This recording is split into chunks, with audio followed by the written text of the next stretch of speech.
مشاهدينا في كل مكان، اهلا بيكم وحلقه جديده ومشكله جديده من برنامج من الحياه. اوقات بتنتابك مشاعر خوف، بتبقى حاسس كده ان كل حاجه بتعملها مش ماشيه، ممكن تلاقي في اجهزه في البيت بتبوظ، ممكن تخبط عربيتك، وقت كده تحس ان هو كله خسائر، وساعتها تحس ان انت اكنه في حرب عليك ان انت ما تفرحش وتفقد سلامك. يا ترى هو ايه اللي بيحصل وقتها، وازاي نطرد روح الخوف من جوانا؟ هو ده موضوع حلقتنا النهارده. لكن في البدايه حابه ارحب بضيفي اللي مشرفني ومنورني في الاستوديو، مهندس البير اسكندر، خادم بكنيسه الشهيد العظيم جورجيوس بشبرا. برحب بحضرتك معانا. اهلا بيك. اهلا بحضرتك. مشاعر جوه ناس كتيره دلوقتي، جوايا خوف، ناس كلها حاسه انها متوتره وخايفه، حاجات كتيره ممكن بتحصل. خلينا الاول نشوف السياق الدرامي بتاع مجسد مشكلتنا، بعدها نرجع نتناقش مع حضرتك. نشوف مع بعض.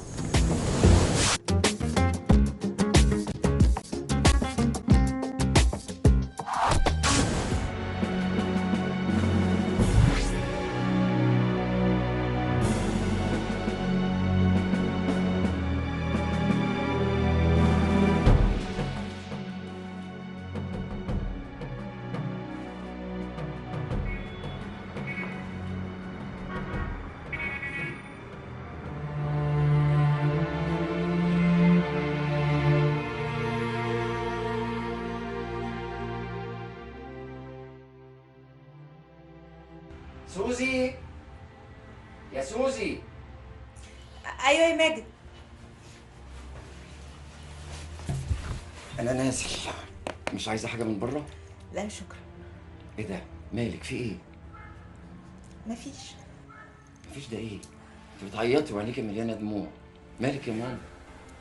مخنوقه. مخنوقه من ايه؟ مخنوقه من ايه؟ كل اللي بيحصل ده وبتقولي مخنوقه من ايه؟ انت مش شايف اللي بيحصل لي؟ كل ما اطلع من مصيبه ادخل في التانيه، ما بلحقش افوق. كل ده عشان عربيتك اتخبطت؟ مش دي بس، انا بقالي فتره الظروف ملطشه معايا، حاسه ان الدنيا بتعاندني. مره عربيتي تتخبط، مره انا اللي اقع واتخبط، ومره اجي الاقي الصرف باظ والشقه غرقانه. ده غير ان انا اصلا مريضه وباخد علاج. انا مش عارفه ده كله بيحصل لي ليه، اشمعنى انا؟ عادي عادي يا سوزي، دي ظروف كلنا بنمر بيها، هي دي الحياه. لا يا ماجد، لا انا مش متفائله. اللي بيحصل معايا ده مش طبيعي. لا طبيعي، وطبيعي جدا كمان. هي الدنيا كده، ياما بيحصل معانا وياما بنشوف منها، هي دي الحياه. انا مش فاهمه انت جايب الهدوء وراحه البال دي كلها منين؟ انا راجل واقعي فاهم الدنيا كويس، عشان كده بقولك طنشي، مش كل حاجه نقف عليها كده، احنا هنغرق في مشاكلنا. كبري دماغك يا سوزي. مش قادره يا ماجد، انا تعبانه، جوايا قلق وخوف مش طبيعي. وبعدين يا سوزي؟ مش عارفه، انا خايفه قوي، حاسه ان ربنا سايبني. انا خايفه قوي يا ماجد.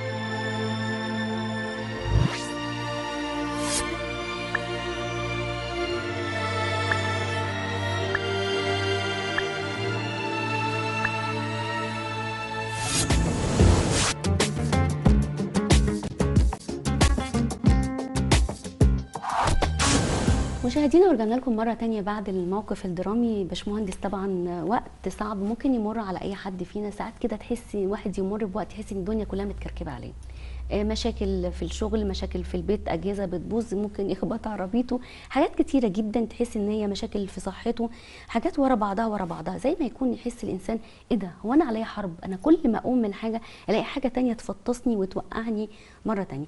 هو ساعتها ايه اللي بيحصل؟ يعني في الوقت دوت ايه اللي بيحصل؟ بص، في أحداث مؤسفة كتيرة بتحصل في العالم. لو تلاحظي احنا لما بنصلي بنقول يا رب لتكن مشيئتك كما في السماء ايه كذلك على الأرض. السماء ما فيهاش أي أحداث مؤلمة ولا مفجعة ولا حاجة، فإحنا طالبين هذا الأمر من ربنا. إنما لابد تأتي الضيقات، لأن العالم كله موضوع في الشرير. أشياء كتيرة جدا بتحصل كلنا معرضين ليها. يقول لك بضيقات كثيرة ينبغي أن ندخل ملكوت الله. المسيح نفسه قال في العالم سيكون لكم ضيق. فحبة الحاجات اللي بتحكيها دي اسمها الحوادث اليومية يعني الأمر المتوقع. لكن الخوف ليه حاجة أعمق شوية من اللي أنت بتقوليها دي، خوف من المجهول. طبعا. الخوف من المستقبل، مم. الخوف على الصحة، الخوف على فلوسي، الخوف على سمعتي. ايه ده؟ خوف. والحقيقه ان في الوقت اللي احنا بنعيشه دلوقتي المخاوف دي موجوده جدا، يعني كل الناس فعلا عندها مخاوف. الاسعار بتغلى، طب انا هعرف اشتري حاجه؟ طب ولادي هعمل فيهم ايه؟ طب هقدر اجيب لهم شقه؟ يعني فعلا مخاوف زايده. يعني حتى على المستوى القليل، لو واحد دلوقتي عنده جهاز في بيته باظ بيبقى خايف يصلحه ازاي. يعني الدنيا بقت غاليه جدا. ففعلا زي ما حضرتك قلت، خوف من المجهول. هو انا الضربه اللي جايه ممكن تيجي في ايه؟ شوفي، في آية حلوة بتقول: والناس يغشى عليها من خوف وانتظار ما يأتي على المسكون. اللي انت بتذكريه بالراحة ده ما بينيمش ناس. كن فعلا زي ما تقولي حد محتاج شقة ومش قادر، حد عايز يتجوز، حد عايز أجهزة، حد كذا، مش عايز شغل، عايز ينجح، عايز يسافر، عايز كذا، مش في ايديه. فيبتدي يخاف ان الامر ده ما يتمش. بس انا هقول حاجة واحدة: مين اللي من مصلحته يصدر لنا الخوف، ومين اللي من مصلحته يصدر لنا الأمان؟ خدي بالك من كلمة يصدر، إن دي حاجات بتيجي من الخارج. لما تقري كده المواقف بتاعت رب المجد يسوع مع التلاميذ، نجد عدة مواقف يتعامل فيها مع الخوف وهم في ظروف مرعبة. في نص الليل، أمواج، ريح، بحر هاج، أيوة، كل ده بيقول ابتدأ التلاميذ يصرخون من الخوف. كان يسوع يراهم معذبين. الموضوع ده بقى اتكرر عدة مرات. ليه؟ ربنا بيهيئ للإنسان حاجة معينة. قد كده كم المخاوف اللي ممكن نتعرض ليها في حياتنا اليومية، وقد كده الحلول اللي موجودة عند الله. إن لم تؤمنوا فلا تأمنوا. دايما الخوف يجي في مقابلة الإيمان. أنتم خائفون، كيف لا إيمان لكم؟ يعني إيه؟ الإيمان هو القوة اللي بتخليني أنا أستند على حضور الله. وبالفعل بالإيمان يحل المسيح بالإيمان في قلوبكم. نفسك مسنودة في إيمان، مسنودة، حاسة بقوة في كل حاجة موجودة، بس أنا مش خايف. والخوف هو القوة الإبليسية اللي تخلي إبليس يسيطر على الموقف. يعني قصد حضرتك ان الموضوع الخوف ده ممكن يكون روحي ولا نفسي؟ ما هو برضو يعني احنا نفس ضعيف. اذا كان التلاميذ وكان في حضور المسيح معاهم في السفينه كانوا خايفين. أيوة. فعايزه اقول احنا بطبيعتنا البشريه المحدوده تم نفسيا بنتاثر. أيوة. عايز اقول لحضرتك ان النفس متلامسه مع الروح ومع الجسد. لو حبينا نرسم جغرافيه الانسان، نجد الروح دايره في النص، النفس الدايره اللي بعدها، الجسد هو اللي ظهر الدايره دي.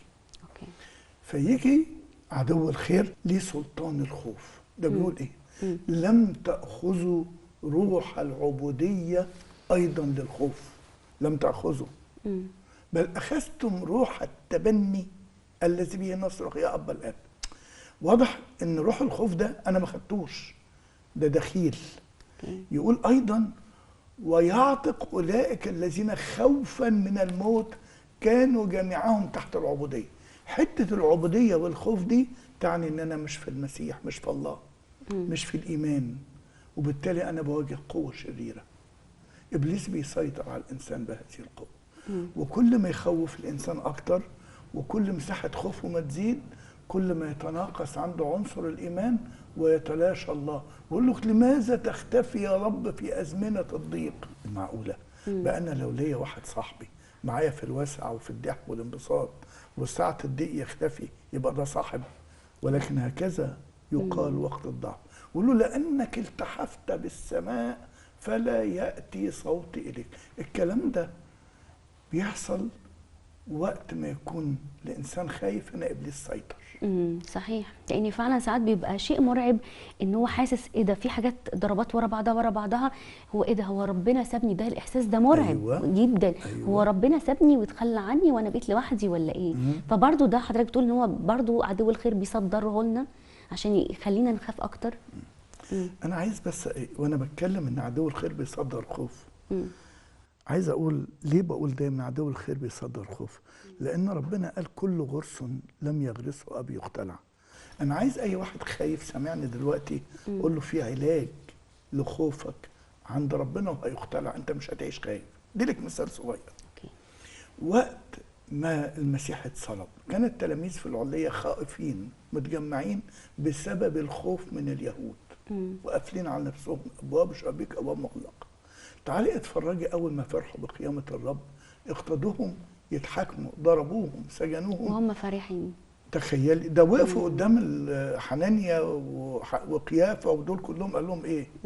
قال لهم بصوا انتوا عمالين تشوشروا على الناس وتنادوا بالاسم ده، احنا ممنوع انكم تتكلموا عنه تاني خالص. بطرس بص للناس رؤساء قال لهم ان كان حقا ان يطاع الناس اكثر من الله احكموا انتم، اما نحن لا نستطيع الا ان نتكلم ونشهد. الجبروت ده بطرس جاب القوه دي منين؟ انت اللي كنت بتنكر قدام الجاريه. فعايز اقول لك حضور الله ينشئ شجاعه وقوه، حضور ابليس ينشئ خوف وانسحاب. انت في دايره من الاثنين، دايره الله الايمان والامان، ان لم تؤمنوا لا فلا تامنوا. وفي دايره ابليس الخوف، ومعاه بقى ايه؟ الرعده، معاه الكآبه، معاه التنهد، معاه ايه ده ايه ده ايه ده ايه ده, إيه ده؟ ما يجيش لوحده. وتلاقي ابتدى الانسان ييأس، وحتى لو قادر يعمل حاجه اغلب الناس اللي غرقوا يقول لك غرقوا من الخوف، مش غرقوا ان هم ما سبحوش. يقول لك الميه كثافتها تشيل الانسان، لكن الانسان ما بيعرفش يعوم، في قلب الميه خاف بينقبض كل عضلاته تتقلص يغرق من الخوف. فاحيانا الانسان يقدر على نفسه بهذا الخوف. اوكي. حضرتك اذا قلت دلوقتي ان الخوف ممكن يطرد بحضور الله. بحضور الله. أيوة. اوكي. بس احنا في اوقات كتيره بنحس ان احنا في وقت المشاكل دي او الحاجات دي كلها بنحس ان ربنا اتاخر.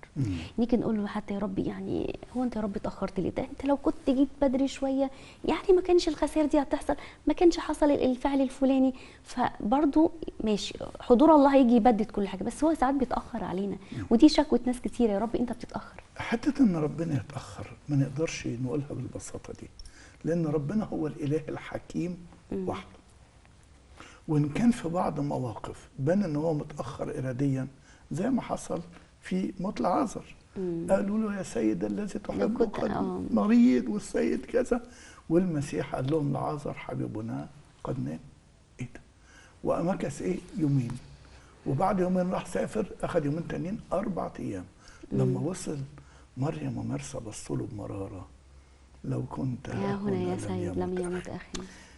القصه دي كلها جايه عشان امر يخصني ويخصك. ليه؟ احنا ايماننا بيقف مع يسوع الى حد انه يشفي، لكن بموت العازر ظهر ايمان انه يقوم من الاموات، الاله الذي له في الموت مخارج. فبقت الفرحه اعظم والقوة أعظم. بل عازر مش شفي من المرض، ده قام بجسد يعني كده جديد زي الفل، يعني يقول لك يصير لحمك أغض من لحم الصبر. فالحقيقة حتى التأخير دي ما نسيبهاش لربنا. لكن أقول حاجة تانية، إحنا ساعات نتأخر برضه. ليه؟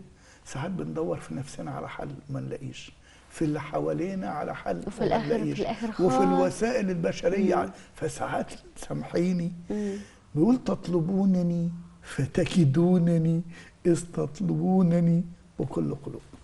عايز أقول لك على حاجة، اوعى تتخيل أنت بتتكلم على شيء بعيد عني. أنا إنسان تحت الآلام، إذا كان إيليا نفسه تحت الآلام. طب أنا لما أتعرض لخوف أعمل إيه؟ أول حاجة عندي روح قوي اسمه روح المسيح. ده العطية اللي ربنا مديها لنا. احنا لم تأخذوا روح العبودية للخوف بل أخذتم روح التبني. يبقى أنا محتاج عطية موجودة في إيدي وأنا ما استخدمهاش. أبتدي أنا أطلب وأقول له يا رب أنا محتاج قوة الروح القدس. بل أكتر من كده عندنا في الصلوات صلوات استدعاء للروح القدس، ودي أنا بنصح بيها كل واحد خايف.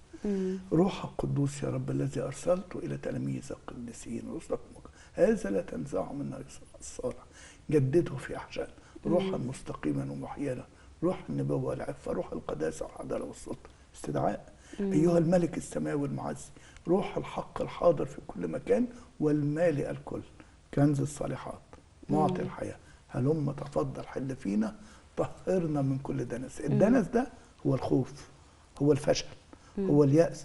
لأن بيقول الموضع الذي هرب منه الحزن والكآبة والتنهد من نور مجد الله. فأنا دلوقتي بستدعي فعلا حضور الله. والعجيب يحصل حاجة. أول شيء تشعري بالأمان والمشكلة موجودة، رغم ان الظروف لسه ما اتحلتش زي ما هي، بس العجيبة ان انت تبقى اهدى. اوكي. ودي بقى علامة انك مؤمنة حقيقية، ويعني علامة ان ربنا استجاب. اول حاجة انعم عليك بالراحة والهدوء. كلمتك دي حلوة قوي. كون انا شعرت بالراحة والحقوق يا ربنا دخل في المشهد ولا لا؟ طبعا طبعا. كان في فرق ما بين انهم يراهم معذبين في الجزف، وفي فرق ان هو اتى اليهم ماشيا على المياه. عايز اقول لك بقى هنا حاجة صغيرة. لما جالهم ماشي على المياه ظن التلاميذ ان هم ابصروا شبحا جوست، صرخوا اكتر. ناس منهم قال لا ده هو، لا ده مش هو. بطرس قال لهم استنى، انا هعمل تجربه. ايه؟ اذا كان هو هيمشينا على الميه. ليه؟ هو اعتاد من ربنا من البدايه ان يديهم مواهبه، اقيموا موتى، اخرجوا شياطين، طهروا برص. ايه ده ايه ده ايه ده ايه ده؟ هو يقدر يحولنا ليه؟ انت ماشي على المشاكل، خليني امشي على المشاكل. قالوا تعالى يا بطرس. العجيب مشي على الميه وهي هيك. يعني انا اقدر اعدي بسلام فوق مشاكلي ويمشيني على مرتفعاتي، يجعل قدمي كالايائل. هنا اتاكد تماما ان هو المسيح. اوكي. يبقى اذا ان احنا فعلا اول حاجه لما بحس بالخوف اللي جوايا ده واحس ان الدنيا متكركبه حواليا، استدعي روح الله في حياتي، هو اللي يجي ويسيطر بقى على المشهد. شوفي، روح الفشل قدامها روح القوه والمحبه والنصح. روح العالم قدامها روح الاعلان. روح الخوف قدامها روح البنوه. ايه ده وعي روحي خطير. بس احنا بيضحك علينا، بيضحك علينا. انا عايز اقول نقطه جوهريه، ان طول ما انا خايف ما بعرفش افكر. لا ده انا كمان مش بعرف افكر ومش بعرف افرح. يعني ممكن تكون الخوف ده بيسيطر. ممكن على فكره الخوف ده كان بيجي لنا في اوقات مناسبات او اعياد او حاجات زي كده، مثلا امتحانات مثلا وقت زي اي وقت الاعياد بتاعه الكريسماس وكده، فانت حاسس ان انت في حاجات كتير عليك، فانت حتى مش قادر تفرح بعطيه ربنا الكبيره، وخليك مش فرحان، فانت بتفقد سلامي وفرحي وببقى خلاص بقى ماليش نفسي اعمل اي حاجه.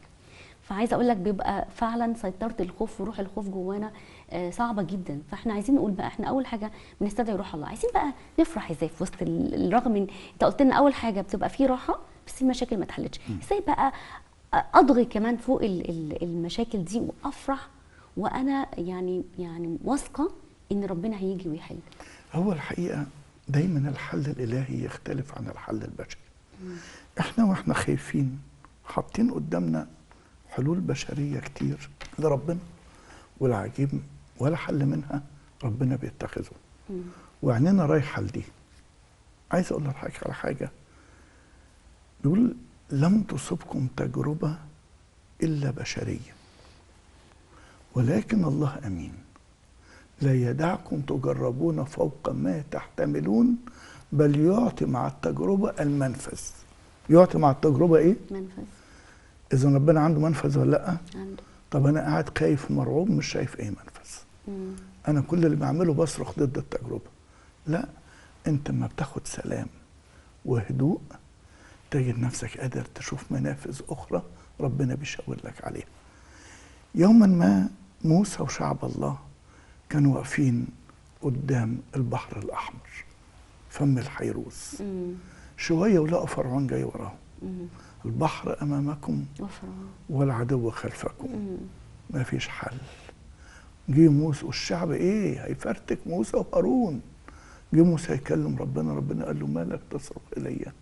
ما هذه الذي في يدك؟ قال له العصا. مش العصا دي يا موسى اللي انت عملت بيها العجائب؟ الله. قال له مد العصا على البحر. حل ما يخطرش حد على باله. طبعا. يقول لك من يشق الغمر فاذا طريق لا تعوقه جبال او سدود. يجي موسى يمد عصاه تنشق الميه، الشعب يمشي. والعجيب الطريق اللي نجى الشعب هو كان الوسيله لغرق فرعون. فربنا هيرشدك. اذا انا عايز بعد ما استدعي الروح القدس اكون واثق ان ربنا اللي اداني الهدوء والسلام ده معايا، وان في حل هطلع. كل ده بيخلي دور ابليس عمال ينحسر. حتى المشاكل اللي كان حاططها تبتدي تتفكك وتجري مخارج، وربنا ينصحنا نصيحه. هتلاقي باب ضيق، اجتهدوا ان تدخلوا من الباب الضيق، هيعديكم. احنا ساعات الباب ضيق، لا مش هينفع، اجتهد انك تخش من الباب الضيق. روح كلم الصخره، صخره هتديك ميه. ايه ده في وسط الايمان هنكلم الصخره وهناكل المن ونلاقي عمود النور والنار وسط برية حاله. اوكي. احنا طبعا للاسف وقت حلقتنا خلص، لكن حابه النهارده قبل ما ننهي برضو حلقتنا ان احنا عايزه اتكلم في نقطه ان الله قد لا يعفينا من الام الزمان الحاضر اللي احنا حكينا عليها طول الحلقه دي، لكن الله قد ينقذني، قد يعوض خسايري. حتى لو كنت خسرت ممكن كمان يعوضني اضعاف. فاحنا عايزين نتشجع بان فعلا ربنا يعني مش هيسيبنا، من النهايه كده مش هيسيبنا خالص. شوفي، في آية حلوة بتقول: خفة ضيقتنا الوقتية تنشئ لنا أكثر ثقل مجد أبدي. ألمنا دي عاملة لنا رصيد حلو في السماء، لكن هنتساب في الأرض؟ لا. هحكي لك قصة. في مرة كان في ولاية أمريكية مشهورة بزراعة القمح، وجالهم حشرة شالت المحصول كله. أول سنة راحوا استلفوا عشان يزرعوا تاني، جت نفس الحشرة شالت المحصول كله. راحوا رهنوا الأراضي عشان يزرعوا تاني، راحوا باعوا أراضي. الآخر جه واحد قال لهم: بصوا، أنا عندي بذور رخيصة، خدوا زرعوها وكلوا منها، بالكم القطن ده. راحوا زرعوا فول الصويا، من أول سنة إدى محصول، عدى خسارة 4 سنين. مرة واحد سايح راح يتفرج على البلد، لقوهم عاملين تمثال لحشرة كبيرة. ايه ده يا جماعة، حد يعمل تمثال لحشرة؟ قال له اه. ليه؟ قالوا ده وش الخير. وش الخير فين؟ دي اللي كالت القطن. وكالت القطن تعمل كده؟ لو ما كانتش كالت القطن كناش زرعنا فول الصويا. اوعي تتخيلي ساعات تيجي حاجة تعمل حاجات صعبة قوي في حياتنا. يقول يوسف كده: أنتم فعلتم بي شرا الرب أراد به خيرا. ده خير ختام لحلقتنا النهارده فعلا، ان يعني مهما شفنا شر حوالينا لكن ربنا قادر يطلع من الشر ده خير لينا، وقادر يعوض حتى لو كنا خسرنا، هيعوض الخسائر بتاعتنا ديت. اتمنى يا رب النهارده الفايده تكون وصلت لكل مشاهدينا، وتكون يا رب البركه تعم للكل، ويبعد عننا روح الخوف اللي ممكن تسيطر علينا وتخلينا ان احنا نفقد سلامنا وفرحتنا في ظل اجواء افراح كتيره بتكون موجوده. في نهايه حلقتنا كل الشكر لحضرتك يا باشمهندس. شكرا. وانا كمان متشكر على الفرصه الجميله دي. بشكرك. نعم. مشاهدينا، مشكله ممكن تكون جوا بيت اي حد فينا، مش عيب ان احنا نتكلم فيها بصراحه، العيب ان احنا نغطيها ونقول كده راحه. خلينا نناقش مشاكلنا بإيجابية لغاية ما نوصل لحلول جذرية، وأشوفكم في حلقة جديدة من برنامج من الحياة.